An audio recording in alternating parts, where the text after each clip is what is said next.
অসমৰ এগৰাকী জ্যেষ্ঠ সাংবাদিক, ক্ৰছ কাৰেণ্টৰ জ্যেষ্ঠ সাংবাদিক আৰু গুৱাহাটী প্ৰেছ ক্লাবৰ সহকাৰী সাধাৰণ সম্পাদক দিলৱাৰ হুছেইন মজুমদাৰ, যাক আমি খুব ওচৰৰ পৰা জানো। এগৰাকী সৎ, সাহসিক, নিৰ্ভীক, নিৰপেক্ষ আৰু প্ৰকৃতাৰ্থত এগৰাকী সাংবাদিক। আৰু এই সাংবাদিকগৰাকীক এই ধৰণেৰে আচলতে এক প্ৰকাৰৰ আক্ৰমণ কৰা হৈছে আৰু তেখেতক আচলতে এতিয়ালৈকে আবদ্ধ কৰি ৰাখি কোনো এগৰাকী শুভাকাংক্ষী আনকি অধিবক্তাকো তেখেতক লগ ধৰিবলৈ দিয়া হোৱা নাই।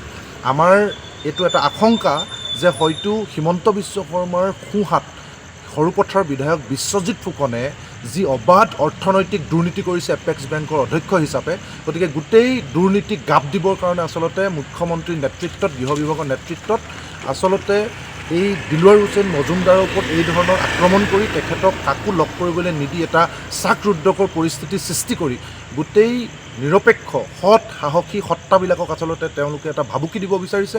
এই কথাটো আমি কোনো কাৰণত মানি ল'ব নোৱাৰোঁ আৰু সমগ্ৰ অসমবাসী ৰাইজক আমি আহ্বান জনাইছোঁ, কেৱল দিলৱাৰ হুছেইন নহয়, এগৰাকী সাংবাদিক নহয়। আমি দেখিলোঁ যে কবিতা লিখিলে জেলত, গান গালে জেলত, ছবি আঁকিলে জেলত, সেইখিনিলৈকে আমি দেখি আহিছিলোঁ। আজি কেইদিনমানৰ পৰা দেখিছোঁ খুদ আইন প্ৰণয়ন কৰা বিধানসভাৰ ভিতৰত গৈ, যেতিয়া বিধানসভাৰ ভিতৰত গৈ বিৰোধী বিধায়কক আক্ৰমণ কৰিবলৈ গৈছে শাসকীয় বিধায়ক, আৰু খুদ উপাধ্যক্ষ ডাঙৰীয়াই, নুমল মমিন ডাঙৰীয়াই বিধানসভাৰ ভিতৰৰ বিষয়ে এটা নিজেই গৈ দিছপুৰ থানাত গোচৰ দি আচলতে ভয় ভাবুকিৰ পৰিৱেশ বিধানসভাৰ ভিতৰলৈকে যি লৈ যোৱা হৈছে, তাৰ জৰিয়তে আমি দেখিলোঁ যে সামগ্ৰিকভাৱে গণতান্ত্ৰিক ব্যৱস্থাটোক নিষেধ কৰিব বিচৰা হৈছে।